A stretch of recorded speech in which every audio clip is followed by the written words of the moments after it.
So guys અમને ઘર સાફ કરતા આ દહીં ભાગવાનું મશીન જડ્યું હતું તો એને ધોઈને કમ્પ્લીટ સાફ કર્યું છે.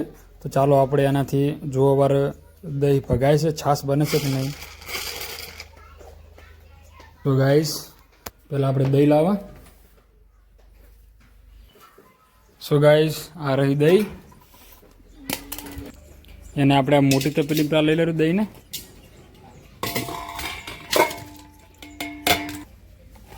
અરે મશીન તો શરૂઆત કરો.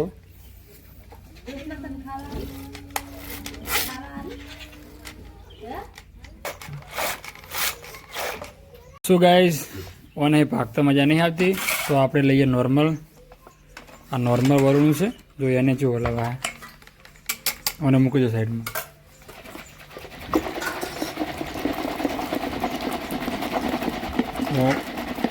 બહુ મજા આવે બોલવાની.